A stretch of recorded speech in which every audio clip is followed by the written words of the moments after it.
I'm recording this on a personal device, which I understand is a violation of West Virginia Department of Corrections Administrative Directive 14-7, Section 3, regarding unauthorized documentation of transport operations. I don't care. The official incident report for Route 87-D, filed on October 9th of last year, states that transport bus WV-2247 experienced a mechanical failure on State Route 3 in McDowell County, resulting in a 4-hour delay and the rerouting of 7 inmates to Red Meadow Regional Correctional through an alternate contractor. The report lists my name, Dale Purcell, as the primary transport officer. It lists my co-officer as Kevin Bradshaw. It says we were picked up by a recovery vehicle at mile marker 41 and returned to Dunmore Processing Center by 0300 hours. That is not what happened. Not even close. The part about Kevin is the part I keep coming back to, because Kevin Bradshaw hasn't worked for the department since 2019. I know this because I attended his going-away cookout at the Lewisburg Moose Lodge. I ate a burnt hot dog and gave him a card with $40 in it. He moved to Myrtle Beach to work for his brother's landscaping company, and yet his name is on that report, typed clean, with a badge number I've never seen before. And when I called the personnel office in Charleston to ask about it, the woman on the phone read his file back to me and said Kevin Bradshaw was currently listed as active duty, assigned to the Appalachian Transit Division, same as me. I need to go back to the beginning, because you won't understand what that report means unless you understand the route, and you won't understand the route unless you understand what this job actually is. I've been a corrections transport officer for 11 years. Most of that time was with the Huttonsville facility up in Randolph County, doing short runs. Court appearances, medical transfers, the occasional federal handoff in Clarksburg. You learn the roads. You learn the rhythm of the job. Bus leaves at a scheduled time. You follow the approved route. You do your head counts at departure, at every stop and at arrival, and you radio dispatch at fixed intervals. Every 30 minutes on long runs. Every 15 if you're carrying high security. The manifest is the manifest. The route is the route. You don't improvise. 3 years ago, I put in for a transfer to the Appalachian Transit Division. A TD handles the long mountain routes, the ones that move inmates between the smaller facilities scattered across the southern part of the state. Places like Henlawson, Mount Olive, Iager Processing, Red Meadow Regional. The roads are worse, the shifts are longer, and the pay bump is about 11% after the rural differential kicks in. I took it because my daughter had just started at Concord University down in Athens, and I wanted to be closer. It also meant I'd be working out of Dunmore Processing Center, which is a small staging facility about 12 miles east of Marlinton. Not a prison exactly, more of a way station. Inmates come in on one bus, get processed, get reassigned, and go out on another. Dunmore handles the paperwork. That's what it's there for. The first 2 years were uneventful in the way that driving a 40-foot bus full of shackled men through mountain fog at 2 a.m. is uneventful. You get used to it.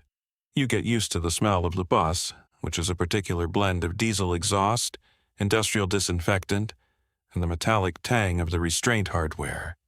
You get used to the sound of the belly chains shifting every time you hit a curve. You get used to the fact that the men in the back can see your head through the cage partition, but you can't see them without the interior mirror, and that mirror has a crack running through it on every bus I've ever driven that nobody ever fixes.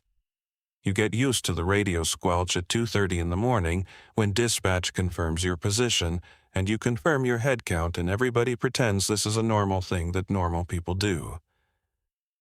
The run in question was Route 87D. It's one of the longer ones. Dunmore to Red Meadow Regional, which sits about 9 miles outside of Iager in McDowell County. On a clear day with no stops, you're looking at maybe 3.5 hours. But 87D doesn't run on clear days. It runs on Tuesday and Thursday nights, departing Dunmore at 2300 hours. The route takes State Route 39 west to Richwood, then drops south on Route 20 through Webster Springs, picks up Route 19 below Summersville, and then cuts southeast on a series of state and county roads that eventually become Route 3, which takes you down through the coal hollows into McDowell County. The last 40 miles of that drive are the kind of roads that make you understand why they put facilities where they do. It's not because anybody wants to be there. It's because no one else is. October 7th, I reported to Dunmore at 2100 for the 2300 departure. My assigned co-officer was a man named Terrence Yates. Terrence had been with ATD for about 8 months. Younger guy, maybe 32. Quiet. He kept a little notebook where he logged personal mileage for his tax returns. I liked him fine. He was the kind of person who showed up 10 minutes early and had his gear squared away before you had to ask. We did the standard pre-trip. Walked the bus, checked the tires, checked the fuel level, tested the cage partition locks, tested the emergency exits, tested the radio, tested the interior lights. The bus was WV2247, which I'd driven before. It pulled slightly to the right, and the heater on the driver's side only worked on the highest setting, so you were either freezing or breathing air that tasted like burnt dust. The seats in the inmate compartment were the standard molded fiberglass, bolted to the floor in rows, with D-rings welded to the frame for the restraint chains. 32 seats. We were carrying 7 inmates that night. I signed the vehicle inspection form at 21:15. Terrence countersigned. We pulled the transport manifest from the dispatch window. 7 names, 7 inmate numbers, 7 facility assignments, all going to Red Meadow. I took a photo of the manifest with my phone before I clipped it to the transport board, which is something I started doing a few months earlier after a clerical dispute about a head count on a different route. The photo was timestamped 22:11 on October 7th. It still exists on my phone. That will matter later. The thing that should have been nothing happened when Pam was printing the route confirmation sheet. The dispatch printer jammed, same as it always did, and Pam hit the side of it with her palm and said something about how the state spent $4 million on a new inmate tracking system but couldn't buy a printer made after 2005. While she was clearing the jam, she pulled out the crumpled sheet and glanced at it and said, "You guys doing the Portersfield run tonight?" Terrence looked at me. I looked at Pam. I said, "It's the Red Meadow run, 87-D. She blinked and then looked at the sheet again and said, "Right, Red Meadow, that's what I said." She fed new paper into the tray and printed a fresh copy and handed it over. I didn't think about it. Pam had been working dispatch at Dunmore for 15 years and she processed dozens of routes a week. She mixed up names. Everyone does. But the word sat in my ear like a burr. Portersfield. I didn't recognize it. It sounded like a place name, the kind you hear in the southern counties, named after some coal operator or landowner from 100 years ago. I didn't ask Pam about it. There was no reason to. The sheet said, Route 87D, Dunmore to Red Meadow Regional, and that's what it was. The inmates were brought out one at a time starting at 2200. Standard processing.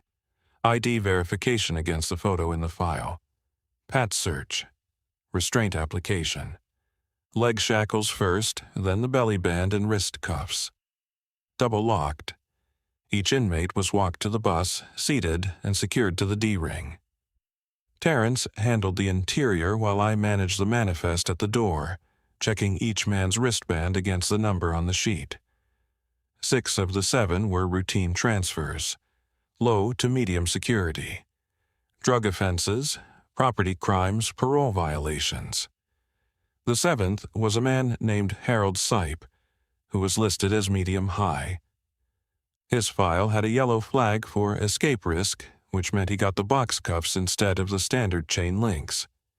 When the intake database pulled up Sipe's photo for the ID verification, the screen took a long time to load. Maybe 5 seconds, which doesn't sound like much, but the system usually delivers the photo in under a second. When it appeared, I held the printout next to the man standing in front of me and compared. Same face, same features, but the photo had a quality to it that I couldn't place, like it had been taken in a different kind of light, or like the contrast was slightly wrong. The resolution was fine, the features matched. I checked the inmate number on his wristband against the manifest and it matched. Everything was in order. I waved him through. Sipe was calm in a way that most inmates aren't during a night transfer. He sat down, let Terrence hook the chain to the D-ring, and then just looked out the window at the parking lot like he was waiting for a city bus. He didn't say a word. We departed Dunmore at 23:07, 7 minutes late because of the printer. Everything that happened before this moment is clear to me. Everything that happened after it is clear for the first 90 minutes, and then it becomes something I have to work to keep straight. The first 90 minutes were normal. Route 39 West was empty. The fog was low, sitting in the valleys, lifting over the ridgelines. That's typical for October in the mountains. You'll be driving through clear air, and then drop into a hollow, and suddenly you can't see 60 feet ahead, and then you climb out, and it's clear again. The bus headlights cut through it fine. I kept speed between 35 and 45 depending on the road. Terrence sat in the passenger seat, which on a transport bus is behind a secondary partition, offset to the right so the co-officer has a clear sight line down the center aisle of the inmate compartment through the cage mesh. He had his flashlight on his lap and his radio on his belt. We did our first position call at 23:37. Dispatch confirmed. Head count confirmed. 7 souls on board. We made our turn south onto Route 20 just after midnight. This is where the road starts getting narrow. Route 20 through Webster County is a 2-lane road that follows the Elk River for a while and then climbs into timber country. There are sections where the trees come right up to the shoulder, and the road curves so tight that you're working the wheel constantly. I've driven it enough times to know where the bad spots are. The bridge at Hacker Valley that's rated for 12 tons but feels like less. The switchback near Diana where the guardrail ends 50 feet before the curve does. The long downhill grade past Cowan where you have to ride the engine brake steady or the pads start to smell. It was on Route 20, about 12 miles south of Webster Springs, that Terrence did a scheduled visual check of the inmate compartment. He had his flashlight up and was counting heads through the cage mesh.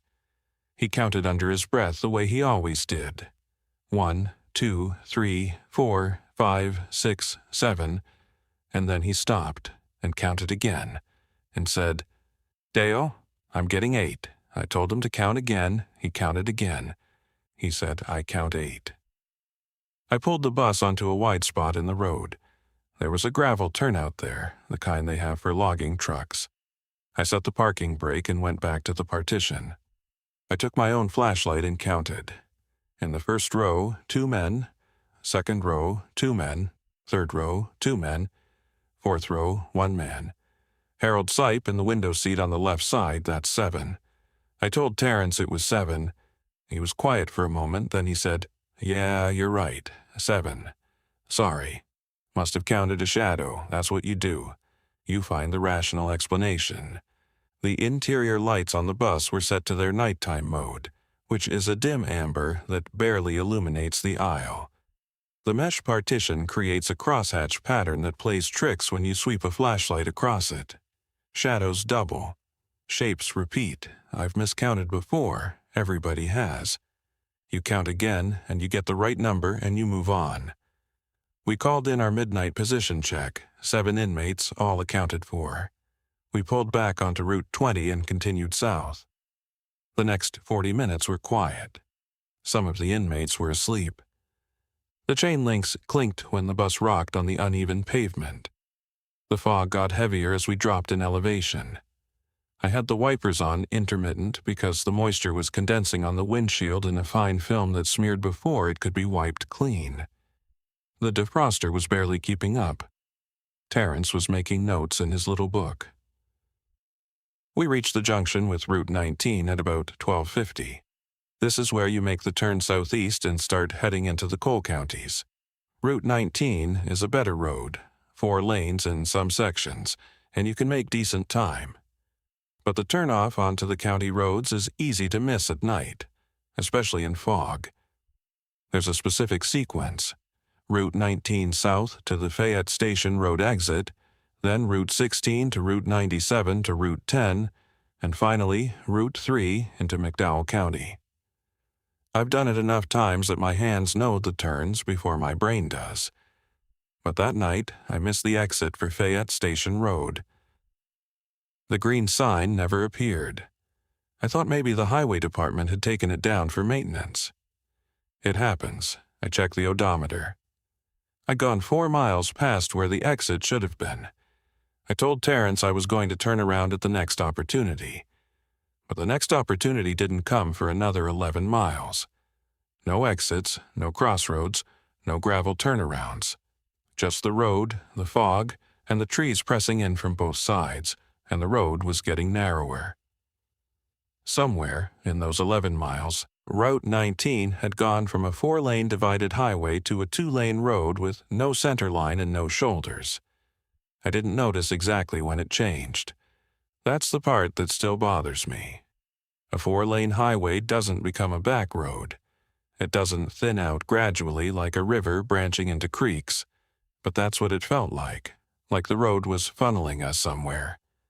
I radioed dispatch at 01:15 for our scheduled check-in. I reported our position as approximately 15 miles south of the Route 19 junction, Route 3 approach. The dispatcher confirmed and logged it, but I wasn't on Route 3. I didn't know where I was. I just gave dispatch what the route sheet said I should be reporting, because in 11 years of transport work, I have never once been lost. The approved route is the approved route. You follow it. And the road I was on looked like a road I should be on. It had asphalt. It had faded lane markings. It had the right feel. But I could not have pointed to my location on a map. Terrence hadn't noticed. Or, if he hadn't said anything. He was watching the inmate compartment through the mesh. The GPS unit mounted on the dash was a department-issued Garmin, the kind that's about 8 years old and runs on preloaded maps. The screen showed our position as a blinking arrow on a gray background. No road, no labels. Just the arrow. Sitting in what the device apparently considered empty space, I want to be clear about something. I am not a person who panics. I have driven through ice storms, through flood conditions, through a rock slide that took out 30 feet of guardrail while I was 200 yards from it.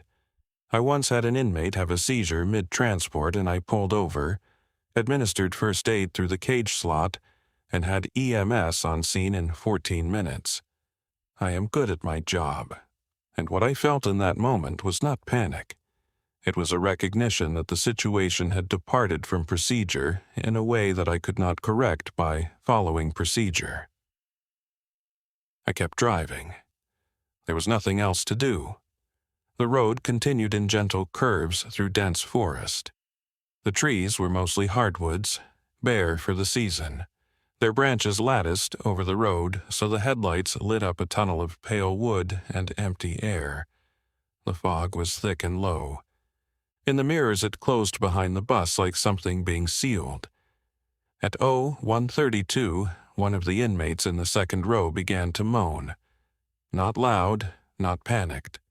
Just a low, sustained sound, like someone having a bad dream they can't wake from.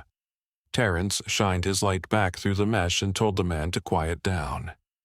The moaning stopped. But about 2 minutes later, the inmate in the seat next to him started doing the same thing. Same pitch, same rhythm. Like they were taking turns. Then the first one started again, and they were both doing it. This low, tuneless drone that vibrated through the cage partition and into the cab. Terrence hit the partition twice with his palm and told them to cut it out. They did. Silence. Then the chains started moving. not the normal shifting you hear when somebody adjusts their weight. A rhythmic rattling, synchronized, like all 7 men were pulling on their restraints at the same interval. The vibration transmitted through the bus frame and into the steering column. I could feel it in my palms. I looked in the interior mirror, the cracked one. Through the amber light and the mesh and the split image, all 7 inmates were sitting upright. Straight-backed, heads forward, hands flat on their thighs as far as the belly chains would allow, eyes open. No one was pulling on anything. The rattling had stopped. They looked like they were waiting for something. Harold Sipe was the only one whose head was turned. He was looking at the window, and in the dark, with the fog pressing against the glass from outside, I could not tell if he was looking at his reflection or at something beyond it. At 01:45, I attempted another radio check-in. I keyed the mic and called dispatch. Static. I tried again. More static, but underneath it, something that sounded like a voice. Not dispatch, not any voice I recognized. It was reciting numbers. Slow, deliberate, evenly spaced. I caught a few of them. 14, 31, 7, 92. Then the static swallowed it and my radio went to a flat hiss that didn't sound like normal atmospheric interference. It sounded like the radio was receiving a signal that contained nothing. An empty carrier wave. Terrence tried his handheld. Same thing. He held it up to his ear and listened for about 10 seconds and then put it back on his belt and said, "We must be in a dead zone." There are dead zones in the mountains. Deep hollows, narrow valleys, places where the ridge lines block the signal like walls. I've lost radio contact before. It comes back when you get to higher ground. I accepted the explanation because it was the only one available. At 01:53, we came around a long curve and the headlights swept across a road sign. Green, rectangular, standard issue. It said, Portersfield, 3 miles. The word hit me before I fully read it. Portersfield. The same word Pam had said at dispatch, the name she corrected herself on. The name I hadn't recognized and had let go because it didn't matter, and Pam mixed up names and everyone does. I had never seen Portersfield on any map. I've been driving these roads for 3 years and I've studied the state road maps. I've memorized the names of towns, hollows, creek crossings, and coal camps from Randolph County to Mingo County. There is no Portersfield in McDowell County. There is no Portersfield anywhere in West Virginia that I have ever been able to find. But it was a real sign. The state issued green. White reflective lettering. Standard mounting posts. It even had the little code stamped in the lower right corner that the highway department uses for tracking replacement schedules. This was not a homemade sign. This was not a prank. This was infrastructure. 3 miles later, we entered Portersfield. The forest didn't end. The road didn't widen. There was no welcome sign, no speed limit change, no street lights. What there was, on the right side of the road, was a series of small structures set back about 40 feet from the pavement. Company houses. The kind you see in the old coal camps. Identical footprints, identical roof lines, spaced at identical intervals. In the headlights, they were gray. No paint remaining. No lights in any window, no vehicles. No power lines leading to them. The porches were intact on some and collapsed on others. The ones with intact porches had objects on them that I couldn't identify from the road. Shapes that might have been chairs or might have been something else. There were maybe 20 of these houses on the right side. On the left, there was a larger building, longer and lower, with a corrugated metal roof that had rusted to a deep oxide brown. It could have been a company store or machine shop. It had a loading dock with a concrete apron that was cracked and heaved by frost. Beyond it, the dark outline of a tipple structure, the kind they used to load coal into rail cars. The tipple leaned at an angle that suggested it had been leaning for decades. I slowed the bus to about 15 miles per hour as we passed through. The headlights moved across the houses, and the shadows rotated around the structures, pivoting on the corners. Through the interior mirror, all the inmates were still sitting upright, still facing forward. Except Sipe. Sipe had his face almost touching the window glass. His breath fogged it, and he drew something in the fog with his finger. A number. 2 digits. I couldn't read it from the mirror because it was reversed, but it was a number. Terrence saw it too. He said, "What's he writing?" I told him I didn't know and to leave it. We needed to get through this stretch and find a road I recognized. Portersfield ended as abruptly as it began. The houses stopped. The forest closed back in. The road continued. The odometer showed that from the Portersfield sign to the last structure was exactly 1.3 miles. I wrote that number down on the edge of my route sheet. I don't know why. It felt like something that should be recorded. At 0210, the road forked. There was no sign at the fork. No route markers. No indication of which branch went where. The left fork curved uphill and disappeared into trees. The right fork continued at the same grade, following what looked like a creek bed, though I couldn't see water. I stopped the bus. The engine idled. The fog drifted through the headlight beams. Terrence asked me which way. I told him I didn't know. He looked at the GPS. Still a blinking arrow in gray nothing. He said, "Maybe try the one that goes up. Higher ground might get us radio back." I took the left fork. The road climbed through switchbacks that were tight enough to require me to use both lanes. The bus is 40 feet long and does not like sharp curves. I could hear the tires scraping gravel on the outer edge where the pavement had eroded. The drop-off on the outside was invisible in the dark, which was a mercy. The hollow's depth registered only as a change in air pressure against the right side of the cab and a faint updraft that carried the smell of wet stone and old timber. At the top of the climb, the road leveled out onto a ridgeline, and there, on the left side, set back in a clearing, was a building. Single-story cinder block, flat roof, a steel door, 2 windows with security mesh, a small gravel parking area, empty, a light on inside. A single fluorescent tube visible through one of the mesh-covered windows, casting that blue-white institutional light that I have spent my professional life bathed in. There was a flagpole in front with no flag. There was a sign next to the door.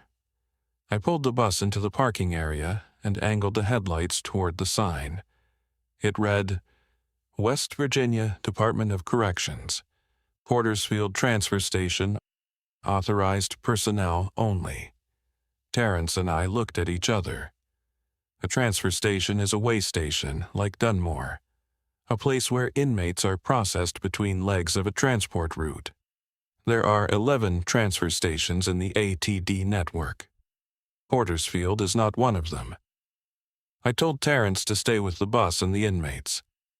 I took my flashlight and my radio and walked to the building. The steel door was unlocked. I pushed it open and the fluorescent tube shifted pitch, the way old ballasts do when a door changes the air pressure in a small room. The interior was exactly what you'd expect from a DOC way station, and that was the worst part of it. A front counter with a formica top, chipped at the edges. Behind the counter, a desk with a computer monitor that was off, a desk lamp that was off, and a wire basket with papers in it. On the wall behind the desk, a corkboard with pinned documents. The floor was concrete, painted gray, and the paint was worn in a path from the door to the counter to the desk, the way institutional floors wear when the same route is walked hundreds of times. There was a coat hook on the wall near the door, and hanging from it was a jacket. Department issued, the kind we all get. Dark blue, DOC patch on the shoulder. It was a size large, which is my size, but that doesn't mean anything. They're all size large. Under the hook, a pair of mud-caked boots sat on a rubber mat. The mud was dry, but not old. Weeks, maybe, not months. Behind the desk, a narrow doorway opened into a second room. I went through it. A cot with a wool blanket folded at the foot. A metal shelf with a thermos, a coffee mug bearing a ring of brown residue that hadn't been washed, and a pair of reading glasses with a cracked left lens. On the floor beside the cot, a logbook with a cracked black cover. The kind you buy at an office supply store for $3. I picked it up and opened it. Entries in blue ink, handwritten, in a script I didn't recognize. Each entry was a date, a time, a head count number, and a set of initials. The most recent entry was September 23rd. The initials were DP September 23rd. The day I was in a hospital in Lewisburg passing a kidney stone. DP Dale Purcell. I set the logbook down and went back to the front room. The papers in the wire basket were transport manifests. I picked up the top one. It was a manifest for Route 87D, Dunmore to Red Meadow Regional, dated October 7th. The current date. My run. It listed 7 inmate names. They were the same 7 names on my manifest, but the transport officer listed was not me. The name in the officer field was Kevin Bradshaw. The next manifest was dated September 23rd. Different inmates, transport officer Dale Purcell. The one after that, September 9th, Kevin Bradshaw. August 26th, Dale Purcell. They alternated. Going back weeks, months, every one for Route 87D, every one showing either my name or Kevin's, all the way to the bottom of the stack, where the earliest was dated March the 15th of the previous year. The paper on that one was faintly yellowed. The printer ink had started to fade at the edges. On the corkboard, a duty roster covered the current month. 2 names appeared, rotating in a fixed schedule. Dale Purcell, Kevin Bradshaw. Every Tuesday and Thursday night, one of us was listed as the primary officer for Route 87D, terminating at Portersfield Transfer Station. Not Red Meadow Regional. Portersfield. Next to the duty roster was a route map. Standard DOC transportation map, the kind printed on heavy paper with facility locations marked as black squares and approved routes marked as colored lines. Dunmore was there, Henlawson, Mount Olive, Red Meadow. But there was one additional facility marked with a black square, deep in McDowell County, in an area where the topographic lines were so close together they almost merged into a solid brown mass. The label read, Portersfield TS, and the route line for 87D did not end at Red Meadow. It ended here. It had always ended here according to this map. The route line was printed, not drawn by hand, part of the original print run. This was not an alteration. This was an official document that described a reality different from the one I had been operating in for 3 years. I took the map off the wall. I folded it and put it inside my jacket. I took the top 3 manifests from the wire basket. I put those inside my jacket, too. I left the logbook. Standing in that room with the fluorescent light humming and the worn path in the floor paint and the coffee mug with its unwashed ring, I felt like I was standing in a place that had been waiting for me to arrive. Not in a supernatural sense, in an administrative sense, the way a form waits for a signature. Then I walked back outside. Terrence was standing beside the bus. He should not have been. He should have been inside the bus with the inmates. That is protocol. You do not leave the inmates unattended in the transport vehicle. I asked him why he was outside. He said the inmates were quiet. He said they were all asleep. I told him to get back on the bus. He gave me a look like I'd said something confusing, but he went. The fog had lifted slightly up here on the ridge. Stars showed through gaps in the canopy. Below, in the hollow, the fog lay in a solid white mass, like a lake that had frozen in the wrong season. Somewhere down there was Portersfield, or what was left of it. No lights were visible from the houses we'd passed, but something was audible, very faint, carried up by the hollow's natural acoustics the way a well carries an echo. It could have been water moving over creek stones. It could have been wind through the tipple's rusted frame. It could have been voices, sustained and low, at the same pitch as the moaning from the bus. I did not stay to determine which. I got back on the bus. Through the cage partition the inmates sat in their seats, eyes closed, heads resting against the seatbacks or the windows. Except Sipe. Sipe's eyes were open. He was looking at me, not with hostility or fear or anything I could name, and just looking. The way you look at someone you recognize in a place you didn't expect to see them. I closed the partition, went to the driver's seat and drove. The road continued along the ridgeline for about 2 miles and then descended. The switchbacks were gentler on this side. The fog rose to meet us. Within 10 minutes, the headlights were cutting through soup again. The tires hissed on wet pavement. Nobody spoke. At 0241, the radio crackled. Not static. A voice. Clear, professional female. "Dispatch," she said. "Transport 2247, confirm position."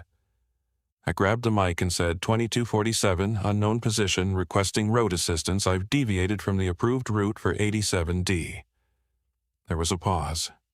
Then she said, 2247, you are confirmed en route for 87D. Your next waypoint is Red Meadow Regional, ETA approximately 45 minutes, confirm head count. I said 7. She said, confirmed, 7 inmates, transport proceeding normally. Next check-in at 0315. I wanted to tell her I wasn't on Route 3, that I'd just come from a facility that doesn't exist in her system, but dispatch was telling me I was where I was supposed to be, and the road in front of me was a road, and the only alternative to following it was stopping, and I had learned in the past 2 hours that stopping did not improve anything. Terrence was reading something. He had a folded piece of paper in his hands, pulled from the transport clipboard. A form. DOC letterhead. Standard routing form, the kind that gets clipped to the transport packet but is usually blank. This one was filled out. A transfer authorization for 1 inmate, Harold Sipe, authorizing transfer from Red Meadow Regional to Portersfield Transfer Station, effective October 7th. It had all the right fields filled in. A signature from a classification officer whose name I didn't recognize. A receiving officer's signature line at the bottom, blank, waiting to be signed. A stamp from the Dunmore Processing Center, dated October 7th, which meant it had been processed through the same facility I departed from that night. Someone at Dunmore had stamped this form and included it in my transport packet. I had never seen it because I had never checked behind the route sheet on the clipboard. I just took the manifest and went. This form was authorizing me to deliver Harold Sipe not to Red Meadow Regional, but to the building I had just been inside. The one with the worn floor and the coffee mug and the logbook with my initials in it. I put the form inside my jacket with the others. Terrence asked me what was going on. I told him I wasn't sure yet and to keep watching the inmates. He nodded and went back to his position. The road descended into dense hemlock and rhododendron, the kind of undergrowth you find in hollows where direct sun is a rumor. The pavement deteriorated. Potholes, patches, crumbling edges. The bus pitched and rolled. The inmates' chains rattled with every bump. But nobody made a sound. No complaints, no questions about how much longer. On any normal transport, after 3 hours on bad roads, someone is always asking. These 7 men were silent. At 0302, the headlights found another sign. Older, the green faded to near gray, the reflective lettering mostly gone. Red Meadow, Regional Correctional, 8M. I authorized vehicles only. Red Meadow. my actual destination. Somehow, the road had delivered me to the correct approach, as if the detour through Portersfield was built into the route, as if 87D always went this way and I had simply never noticed. Or had noticed and didn't retain it. That thought arrived quietly and wouldn't leave. I tried to think about every previous run on 87-D. The route was there in memory. The turns, the general character of the road, the arrival at Red Meadow. But if you asked me to describe a specific landmark from a specific run between the Route 19 junction and the Red Meadow approach sign, I could not do it. Those miles were a gap that I had never noticed because I had never looked for it. We reached Red Meadow Regional at 0328. Sodium vapor lights on the perimeter, casting everything in that orange monochrome that makes every correctional facility look like it exists on a different planet. The receiving gate was staffed. I pulled the bus into the intake bay and set the parking brake and sat for a moment with my hands on the wheel. The steering column still held a faint vibration from the road, or maybe that was my hands. Terrence began the offloading procedure. He radioed the intake officer, confirmed our manifest, and started the process of uncoupling the inmates from the D-rings and walking them off one at a time. Red Meadow's intake team met each one at the door. ID check, wristband check. Transfer form signed. I sat in the driver's seat and watched through the interior mirror as the seats emptied. First row, left side. First row, right side. Second row. Third row. Terrence walked back to the cage partition and stood there for a moment. Then he came to the front and said, "Dale, it's only 6. I said, "What do you mean?" He said, "I walked off 6. There are 6 names checked on the intake sheet. The 7th seat is empty. I got off the bus and walked down the aisle to the 4th row. Left side window seat, Sipe seat. The D-ring was locked. The belly chain was connected to it. The wrist cuffs were closed and locked. The box cuff mechanism still engaged. The leg shackles were on the floor, connected to the underseat anchor, secured in a closed loop around nothing. Everything was there. Double locked, intact. The only thing missing was the person. I put my hand on the seat. It was not warm. It was not cold. It was the temperature of a seat that had been unoccupied for exactly as long as it takes a body to stop mattering. The wrist cuffs were not stretched. The lock mechanisms showed no damage. No key marks, no forced entry, no deformation. The cuffs were simply closed, as if they had been locked around wrists that had ceased to exist. As if the system had processed Harold Sipe and filed him, and the physical paperwork of his body was no longer required. Red Meadow's intake officer came onto the bus. She looked at the restraints, then looked at me and asked how many inmates I departed with. I said 7. She checked the manifest. 7 names. She said, "We received 6. "Where's the 7th?" I said. "Can I see your receiving copy of the manifest?" She pulled it from her clipboard and handed it to me. 6 names. 6 inmate numbers. 6 facility assignments. Harold Sipe was not on it. My copy said 7. Her copy said 6. The same route, the same date, 2 different documents describing 2 different realities, and both of them printed at Dunmore, and both of them carrying the dispatch stamp.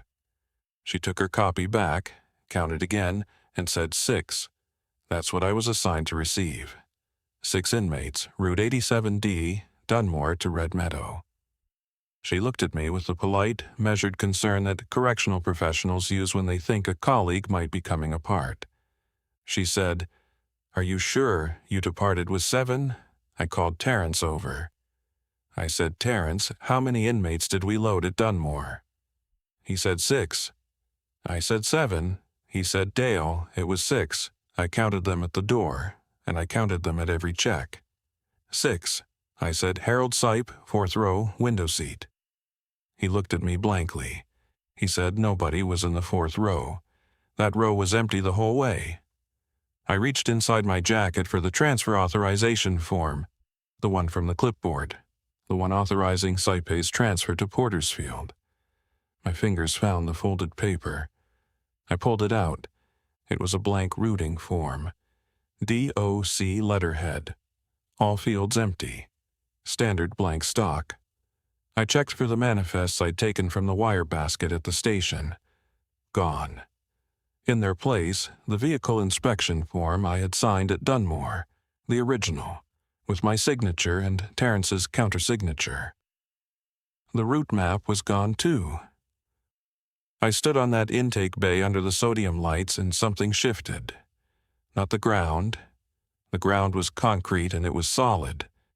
But everything above it, every record, every document, every piece of paper that connected me to what I had experienced had either changed or vanished. My co-officer remembered a different trip. The receiving facility expected a different head count. The only thing left was my memory, and I was aware, standing there, that memory is the least reliable record of all. The intake officer was watching me. Her supervisor had come out, a heavy man in a department jacket who stood with his arms crossed and his radio on his hip, and the posture of someone who has seen transport officers lose their composure before and knows the protocol for it. He asked if I needed to sit down. I said no. He asked if I wanted him to call Dunmore. I said no. I completed the intake process for 6 inmates. I signed the forms. I walked back to the bus. Terrence was already in the passenger seat. I got behind the wheel and started the engine and pulled out of the bay and drove. The return trip was 3 hours and 14 minutes on Route 3, exactly as mapped, exactly as expected. The road did not narrow. The road did not fork. There was no sign for Portersfield. The GPS worked perfectly, showing our position on Route 3 the entire way. The fog thinned as we gained elevation. By the time we hit Route 19 North, there was a faint line of gray in the east. We arrived at Dunmore at 0650. I parked the bus in the motor pool. I turned in my route sheet and transport packet. Terrence said good night and walked to his car. He didn't mention anything unusual. He looked tired in the normal way. Before I went home, I went to the dispatch office. Curtis was on desk duty, the overnight to morning overlap. He pulled up the radio log for Route 87D on his screen. I scanned the entries. Departure 2307. Position call 2337, 7 inmates confirmed. Midnight position call, 7 inmates confirmed. 7. The midnight call said 7, but the receiving manifest said 6. The intake officer expected 6. Terrence remembered 6. If there had only ever been 6, why did the radio log show 7 at midnight? I asked Curtis about it. He looked at the entry and shrugged and said, "Could be a typo. Sometimes dispatch keys in the wrong number. You want me to flag it for correction?" I said no. Leave it. I went home. I sat in my truck in the driveway for about 20 minutes with the engine off, watching the sun come up over the ridgeline and not feeling any of the things you're supposed to feel when the night is over and you're safe. I took out my phone and looked at the photo of the transport manifest. 7 names. 7 inmate numbers.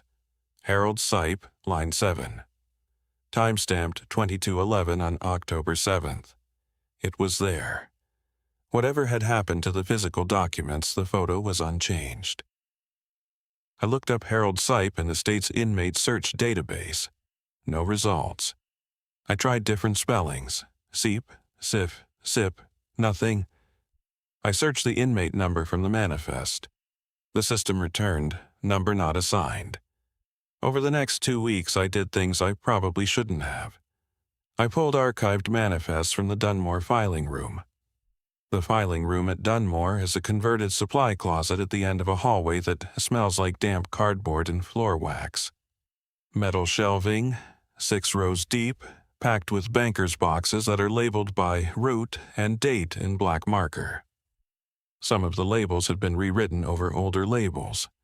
Some of the boxes have water stains from a ceiling leak that nobody has fixed in the 3 years I've worked there. A bucket still sits in the aisle between rows 4 and 5.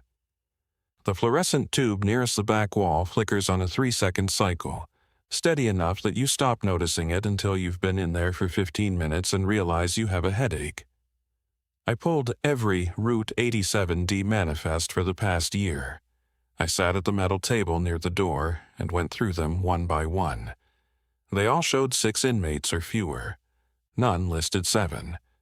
None mentioned Harold Sipe or anyone with a similar name. But the paper was strange. Some of the manifests had printing that was slightly misaligned, as if the form had been fed through the printer at a different angle than usual. 2 or 3 had a faint vertical crease down the center, the kind you get when a paper has been folded, smoothed flat, and then returned to a file, as if they had been removed, replaced, and put back. I put the boxes back and left the filing room.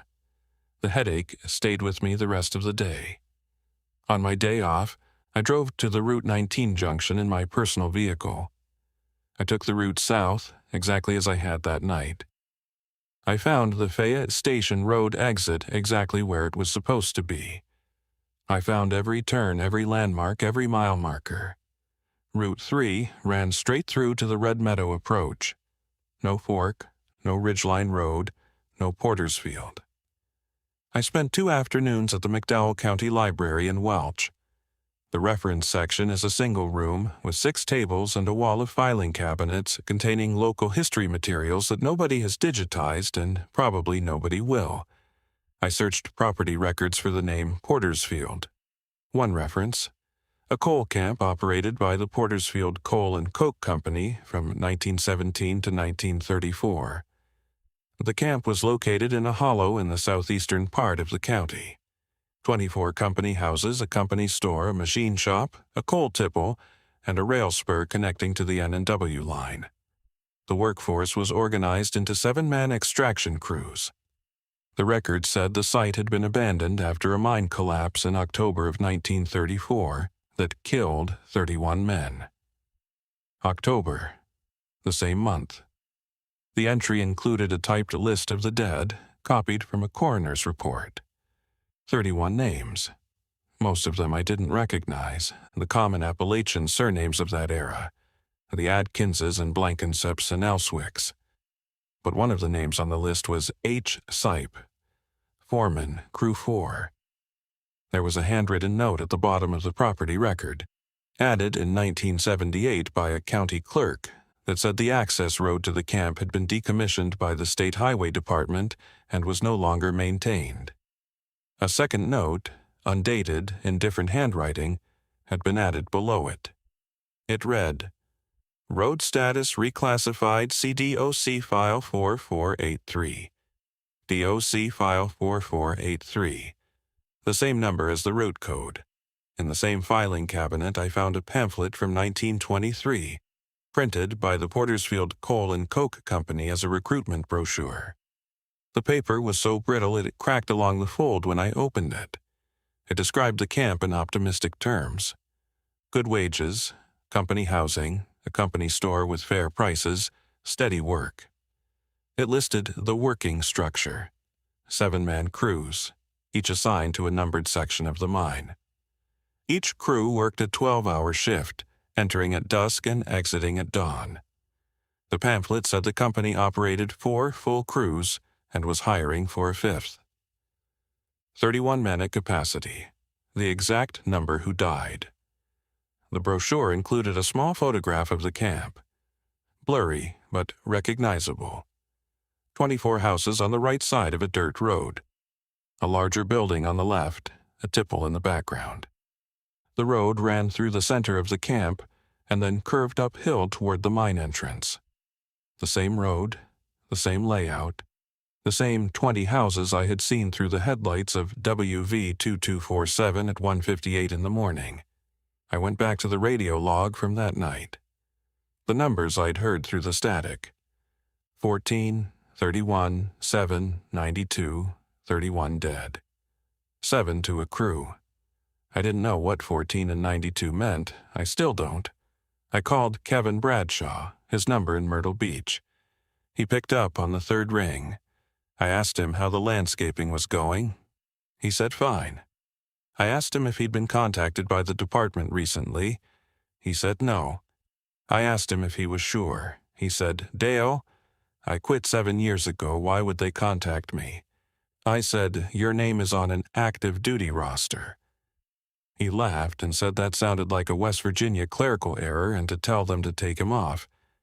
I said I would. I didn't tell him the rest. How do you tell a man that his name has been signed to 47 runs he never made, to a place he's never been, on a route that the state insists is real? But here's the thing that broke me. The thing that made me decide to record this. On October 23rd, 2 weeks after the run, I received an inter-office envelope in my department mailbox at Dunmore.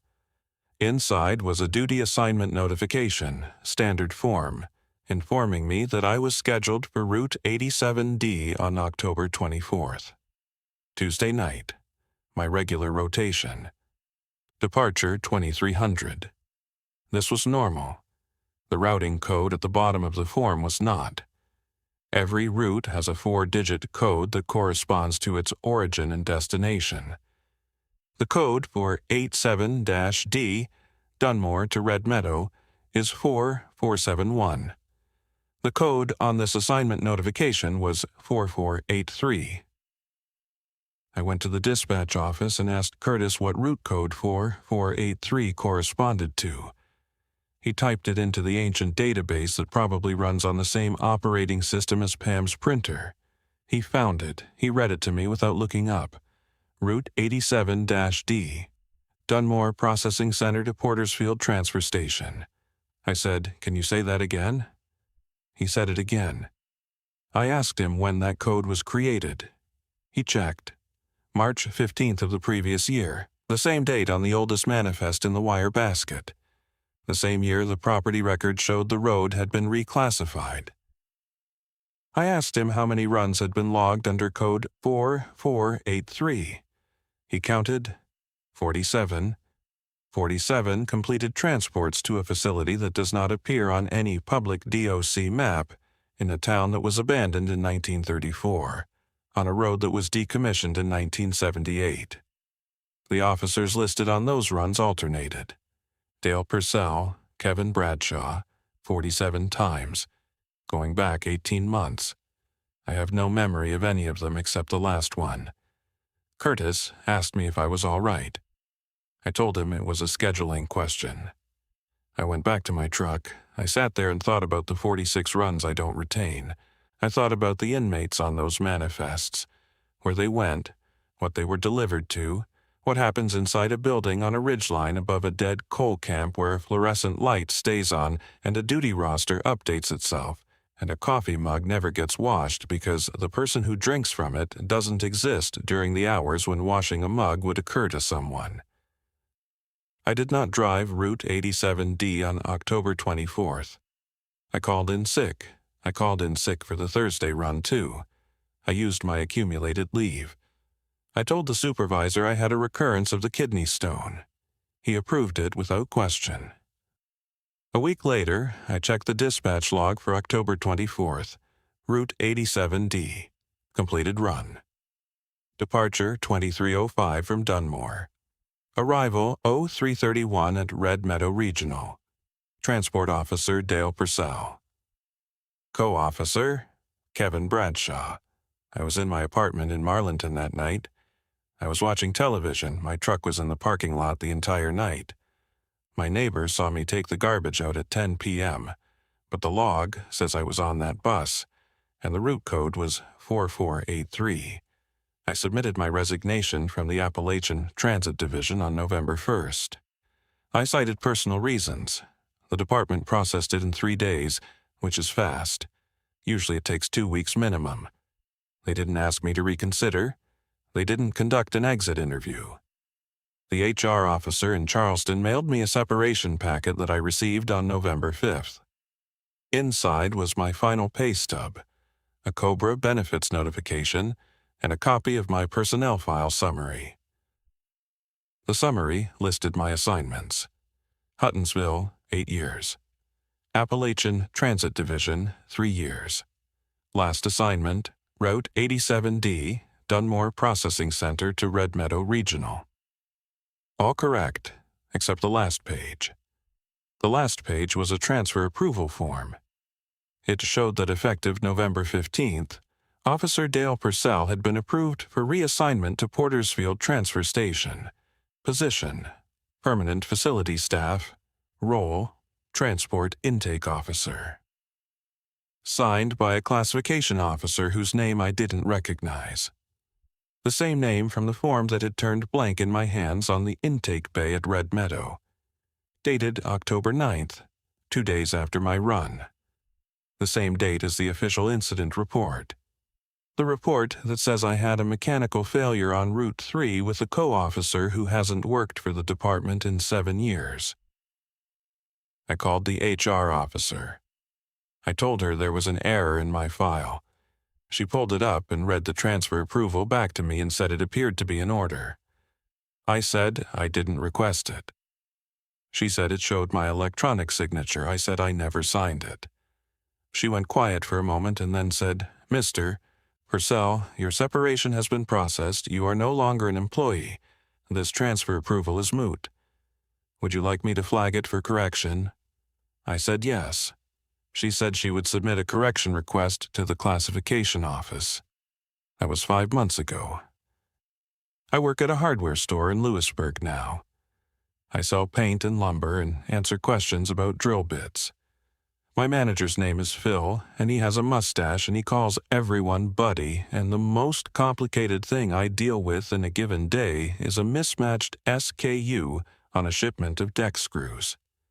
It is the most boring job I have ever had, and I am grateful for it in a way that I can't fully describe to someone who hasn't stood in a cinderblock room at 2 in the morning reading their own name on a schedule they never agreed to. Some days are fine. Some days I count things without meaning to. Stock on shelves, customers in the aisle, keys on the rack. I count them and then I count them again and the number is always the same, and I feel a relief that is out of proportion to the act. Phil has noticed. He hasn't said anything. He's a good man. Last week I checked the state's DOC employee directory. I don't have access to the internal system anymore, but the basic staff locator is available on the public website. I searched my name. Dale Purcell, listed as active duty. Assigned facility, Portersfield Transfer Station. Position: Transport Intake Officer. Status: current. I searched Kevin Bradshaw. Also listed, also active, also Portersfield, same position, same status. I called Kevin. His number in Myrtle Beach was disconnected. Not ringing to voicemail, disconnected. The recording said the number was no longer in service. I tried his brother's landscaping company. The number was still active. A receptionist answered. I asked for Kevin Bradshaw. She said there was no one by that name working there. I said he started about 7 years ago. She said she'd been with the company for 9 years and had never heard of a Kevin Bradshaw. I put the phone down. I stood in my kitchen and looked at the wall and tried to assemble a version of events that made sense in the way that normal events make sense, and I could not do it. Last Tuesday I found something in my coat pocket. The jacket I wore that night, the one that's been hanging in my closet since October. I was looking for my gloves and my hand closed around a folded piece of paper. It was a transport manifest. Route 87D. Origin: Dunmore Processing Center. Destination: Portersfield Transfer Station. Date: this coming Tuesday. 7 inmate names I don't recognize. Transport Officer Dale Purcell.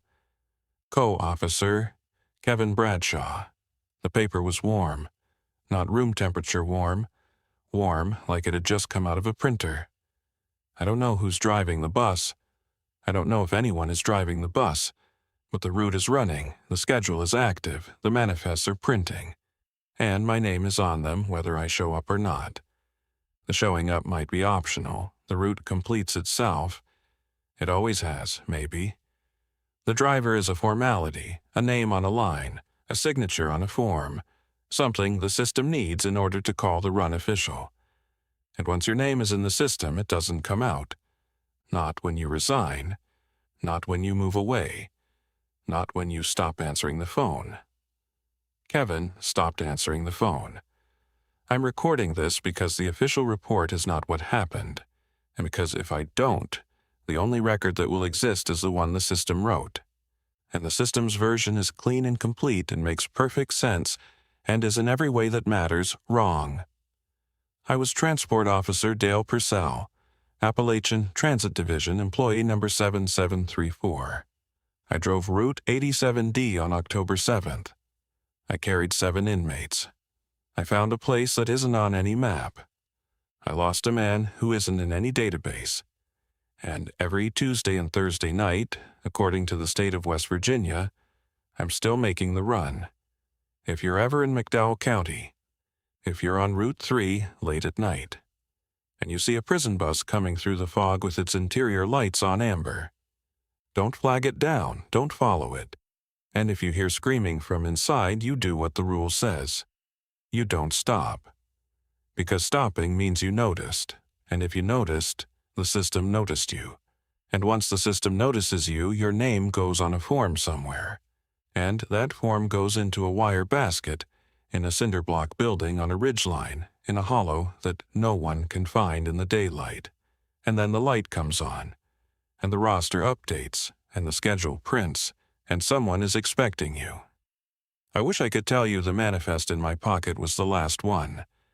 But this morning, when I got to the hardware store, Phil handed me an envelope that had been left on the counter before opening.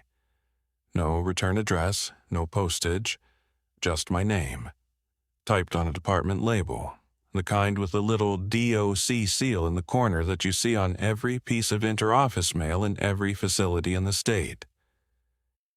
Inside was a duty assignment notification. Route 87-D, this Thursday. Departure 2300 hours. The routing code was 4483. And in the co-officer field, where Kevin's name has been for 18 months, there was a new name. Terrence Yates. Terrence, who counted 6. Terrence, who saw nothing. Terrence, who is still with ATD as far as I know. I tried to call him. His department extension goes to a recording that says the number is no longer in service. The route is running. The bus is moving. The fog is sitting in the hollows where it always sits, and above the fog, on a ridgeline that no GPS has ever mapped, a fluorescent tube is humming in an empty room that isn't empty, and a duty roster is pinned to a corkboard with names on it that belong to people who don't work there and never applied and never agreed and never signed anything, and it doesn't matter, because the system doesn't need agreement. It needs names. It needs head counts. It needs the paperwork to be complete so the run can be filed and the route can be closed and the numbers can be correct. The count is always correct, even when the seats are empty, even when the names belong to people who aren't there, even when the restraints are locked around nothing and the manifest says 7 and the world says 6, and the only person who knows the difference is sitting in a hardware store in Lewisburg trying to remember what it felt like to trust a number. The count is always correct. That's the rule. We don't stop for screaming.